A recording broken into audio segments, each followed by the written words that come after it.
नमस्कार मित्रों, आप देख रहे हैं आजीवन न्यूज। मैं जर्नलिस्ट अनिल राठौर। मित्रों, वर्तमान समय में जब लोग जिंदा रहते अपने बाप की कदर नहीं कर रहे, ऐसे टाइम में आप देख रहे हैं शक्तिदेव पाठक के पुत्रगण या उनके फैमिली के उनके बच्चे उनकी 8वीं पुण्यतिथि मना रहे बस्ती के प्रेस क्लब में। ये जो परंपरा है, ये खूबसूरत परंपरा है अपने पुरखों के लिए कुछ करने का या उनसे प्रेरणा लेके आगे बढ़ने का, उनके आशीर्वाद का जो कार्य है वो लोग, बहुत सारे लोग नहीं कर पा रहे, आप लोग कर रहे हैं।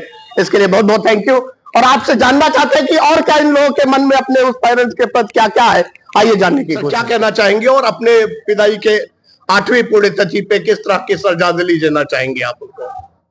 हमारे आदरणीय पिताजी बस्ती जनपद के सिविल बार एसोसिएशन के पदाधिकारी रहे, समाज सेवी रहे, गरीबों मजलूमों की लड़ाई सदैव लड़ते रहे और कभी भी अगर कोई भी मौकिल उनसे मिलने आता था और कहता था साहब पैसा नहीं है, उनकी लड़ाई और उनको मुकदमे वो फ्री देखा करते थे और जो है उनको आने जाने के लिए बस का किराया भी देने का काम करते थे। मैंने उनसे बहुत कुछ सीखा है और मेरे सम्मानित पिताजी रहे और गुरु भी रहे। उन्होंने कहा कि अगर जीवन के कर्तव्य पथ पर आगे बढ़ना है, जिंदा रहना है, तो काम जानदार करो, तब नाम शानदार होगा। क्या बात। और उसके अलावा मैं यह काम पहले घर से करता था पिताजी का, और धीरे धीरे आप सभी लोग, सभी साथियों के मार्गदर्शन में, सभी साथियों के सहयोग से यह काम धीरे धीरे बड़ा कर रहा हूं। आज यहाँ प्रेस क्लब में हम लोग इकट्ठा हुए हैं माननीय पिताजी को श्रद्धांजलि देने के लिए। इसमें अधिवक्तागण भी शामिल रहे, इसमें शिक्षकगण भी शामिल रहे, समाज के सभी वर्ग के लोग इसमें शामिल। मित्र, ये जो अपने पेरेंट्स को सम्मान देने का कार्यक्रम प्रेस क्लब में अभी आयोजित कर रहे हैं, आप इनके साथ बगल में खड़े हैं, इनके हौसला बढ़ाने के लिए क्या मैसेज करना चाहेंगे ऐसे टाइम पे जब लोग अपनी कद्र भूल गए हैं और माँ बाप की तो छोड़िए, ऐसे में क्या मैसेज करना चाहेंगे? वास्तव में आपके माध्यम से ये बात सच में निखर के आई कि समाज में जो देखा जा रहा है कि माता पिता की सेवा से लोग विमुख हो जा रहे हैं, उस जगह पर उसके हट करके जो एक नजीर इन्होंने पूरे परिवार ने, पाठक बंधुओं ने किया कि अपने पिता की 8वीं पुण्यतिथि, लगातार हम लोग प्रथम पुण्यतिथि से ही आपके साथ खड़े हैं। शिक्षक वैसे भी सभी एक परिवार के रूप में जीता है अपने आप को।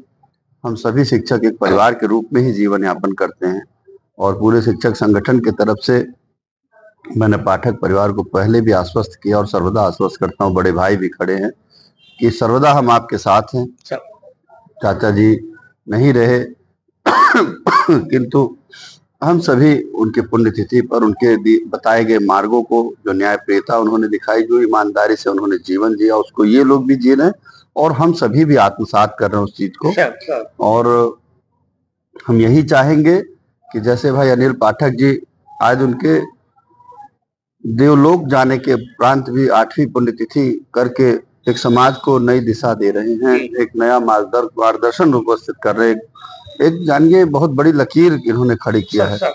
और मैं इसी आपके माध्यम से चाहूंगा कि हम लोग भी समाज में, हम गुरु हैं, हम तो शिक्षा देने का कार्य ही हमारा है, हम चाहे और हम समाज को बताना चाहेंगे कि माता पिता से बढ़ के कोई है नहीं। इस अगर संसार में कोई प्रथम दृष्टिया आपका देव है और या देवी है तो देवता पिता है और देवी माता है। पता चला पाठक जी आपके भी पिता थे। जी सर। आप भी यहाँ मौजूद है, क्या कहना चाहेंगे, कैसे श्रद्धांजलि देंगे अपने पिताजी को?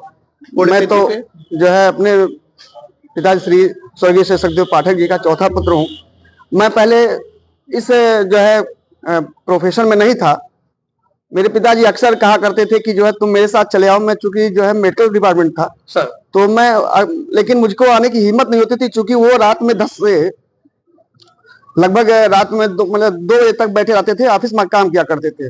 उनकी इस कार्यशैली को देखकर मुझको डर लगता था कि मैं इतना कर नहीं कर पाऊंगा, मुझे ऐसा लगता था। लेकिन चूंकि वो हमेशा कहा करते थे, तो जब उनका देहांत 26 जनवरी 1997 में हुआ, मैंने उसी दिन जो है पिताजी के सम्मुख एक कसम खाया है उनकी कि जो है मैं त्याग कर दूंगा और मैं उनके कहे हुए जगह, मैंने जो भी उन्होंने सलाह दिया था मैं उसको करूंगा। क्या बात, बहुत बहुत थैंक यू।